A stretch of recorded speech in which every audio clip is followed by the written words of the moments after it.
Reality. آج کل تو رشتہ دار ان لکڑیوں کی مانند ہو چکے ہیں جو دور ہو تو دھواں دیتے ہیں، اکٹھے ہو جائیں تو آگ لگا دیتے ہیں۔ باتوں کی مٹھاس اندر کا بھید نہیں کھولتی۔ مور کو دیکھ کر کون کہہ سکتا ہے کہ یہ سانپ کھاتا ہوگا؟ بہترین فیصلے چاہتے ہو تو سب کچھ اللہ پر چھوڑ دو۔ رسول اللہ صلی اللہ علیہ وسلم نے ارشاد فرمایا، جس نے وضو کے شروع میں بسم اللہ نہ پڑھی اس کا وضو مکمل نہیں۔ جس کے ساتھ تم ہنسے ہو اس کو بھول سکتے ہو، لیکن جس کے ساتھ روئے ہو اس کو تم نہیں بھول سکتے۔ کسی کا سکون چھین کر عبادتوں سے کفارہ ادا نہیں کیا جا سکتا۔ خالق سے مانگنا سنت ہے، اگر دے دے تو رحمت، نہ دے تو حکمت۔ مخلوق سے مانگنا ذلت ہے، اگر دے دے تو احسان، نہ دے تو شرمندگی۔ رسول اللہ صلی اللہ علیہ وسلم نے ارشاد فرمایا، جو شخص مجھ پر 1 مرتبہ درود پڑھے گا اللہ اس پر 10 رحمتیں نازل فرمائے گا۔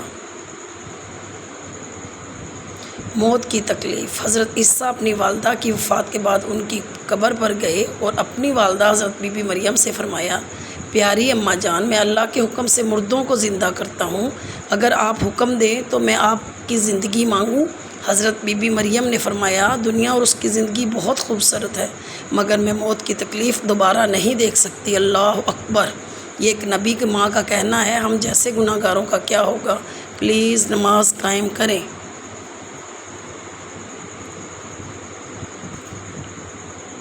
واللہ خیر الرازقین، اللہ از دا بیسٹ پرووائڈر۔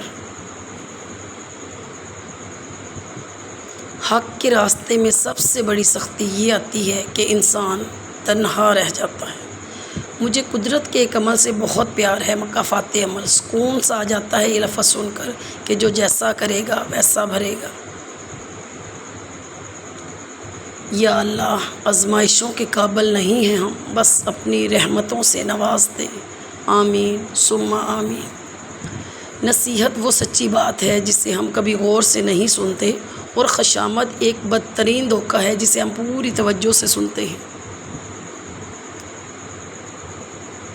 یا رب، مجھے کسی کے دل پر بوجھ مت بننے دینا، جو مجھ سے دور ہونا چاہے مجھے اس سے پہلے دور کر دینا۔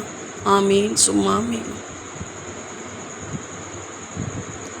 کوئی دن ایسا نہیں جب میں نے رحمان کو رحیم نہ پایا ہو۔ آپ چاہے جتنا بھی علم رکھتے ہوں، کچھ باتیں وقت گزرنے کے ساتھ ہی سمجھ پائیں گے۔ Please subscribe my channel.